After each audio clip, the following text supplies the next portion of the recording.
Denpa, welcome to this video where I'm going to be comparing English manga publishers.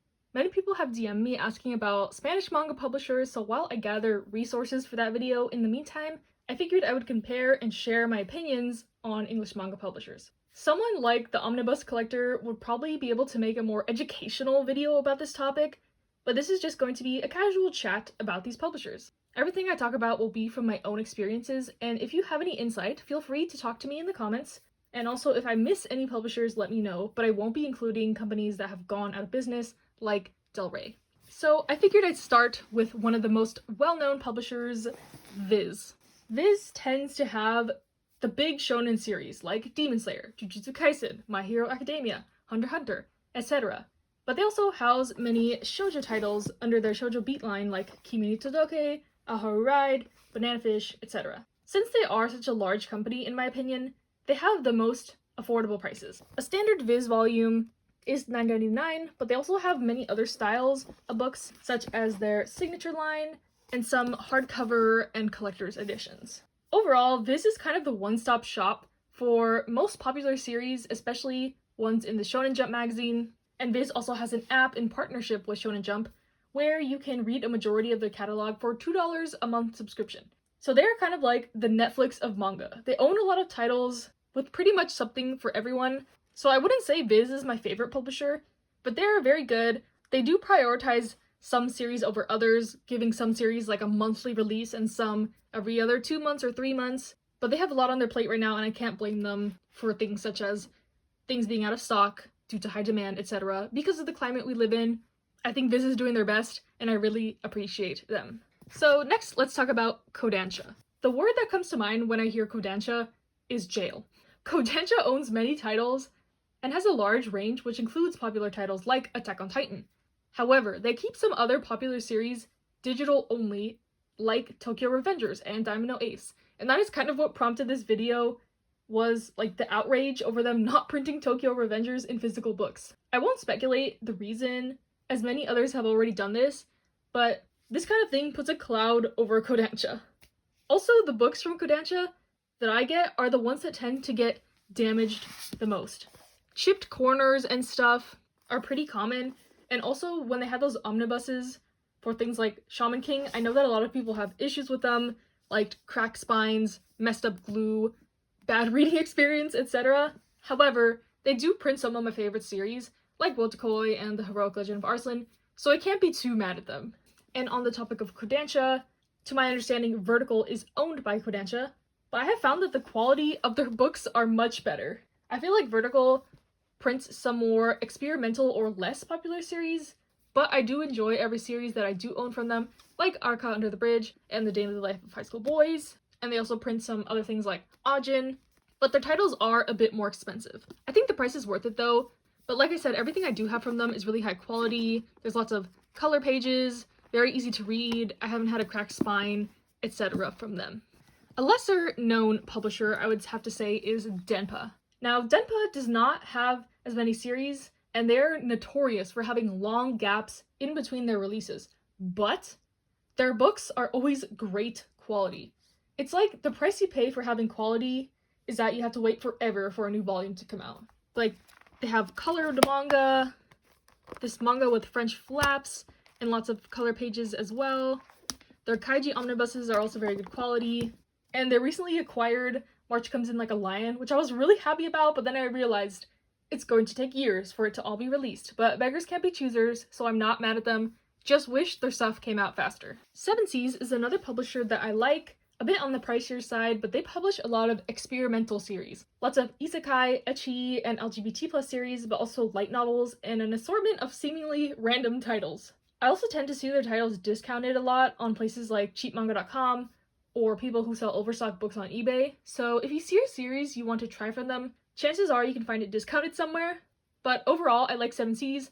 I appreciate them for taking risks on series, and I'm sure a lot of people, including myself, appreciate them for that as well. But speaking of pricey manga, let's talk about Yen Press. If you followed my channel, you know I have a love-hate relationship with Yen Press. Their manga is very expensive, but they publish some of my favorite all-time series like Yamushi Pedal. Yen Press is also not very good at keeping series in print though, so if you see something you want don't wait to snatch it up.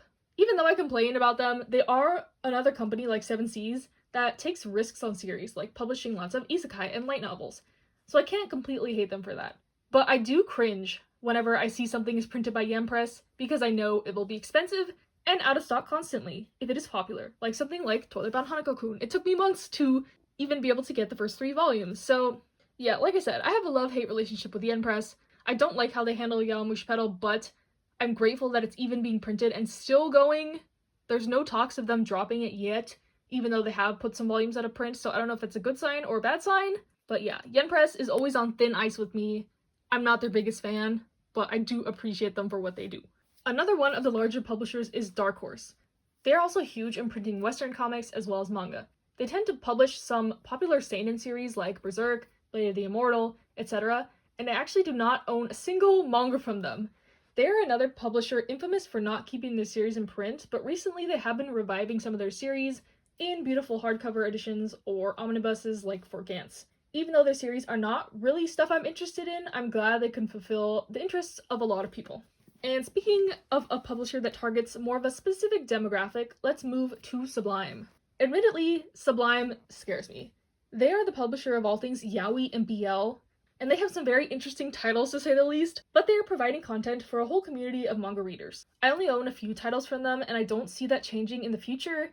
I do appreciate them for creating a safe space and providing content for those who love BL manga, and I hope they keep doing what they're doing. And next, let's move on to Tokyopop. So, Tokyopop, their timeline is a bit fuzzy, in the USA at least. In the past, they had many titles, but they kind of went under and all their titles went out of print and hard to find. However, I believe they still continued operations in Germany, and recently they've had kind of a revival on the English side of things and have moved to releasing a lot of LGBT plus titles. I'm not sure if they would ever reprint some of their old series like Initial D and GTO, but I'm welcoming the change in tone. I'm not sure if they just lost all their old licenses or what happened when they went under for a period, but I'm excited for what they continue to do in the future, and I'm glad they were able to recover.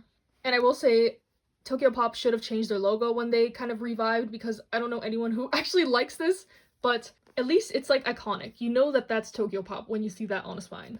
One of the lesser known manga publishers, at least, would be One Piece Books. I own a couple series from them, but like Denpa, they're one of the slower ones with larger periods between releases. And another random note, I noticed that they tend to have a lot of typos in their manga, especially with I Hear the Sunspot. But yeah, not much to say about them. I just hope they finish printing Hinamatsuri with no issues. They're almost there, and I don't want it to turn out as a series that is dropped near the end. So y'all just buy Hinamatsuri or some more of their books, I don't care. Keep One Piece Books afloat. I'm sure that they do print like normal books or something, but these are the only series that I do own from One Piece Books. And honestly, one of my kind of new favorite publishers is Square Enix. From my understanding, they're a huge video game company and have recently started releasing manga. And I will say, I'm very impressed so far. They have a wide variety of titles and the quality is really good. Almost to the level of Denpa in my opinion. And I'm excited to see where they go from here. Like, these are some of their first series that they have published, and just the array, like slice of life old man with a cute cat, LGBT plus story, ecchi cosplay manga, like I am excited to see what else they start releasing and whip up and what kind of editions they can do, because these editions are all very good. I love reading them, the reading experience is great, these covers are matte and smooth, and it's just an all-around good time. I really like them. So in conclusion, you can see that we have many manga publishers in English, which I'm very grateful for.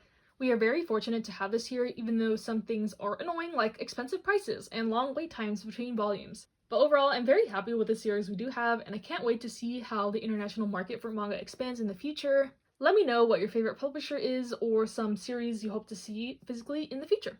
Stay safe, stay healthy, and I'll see you next time.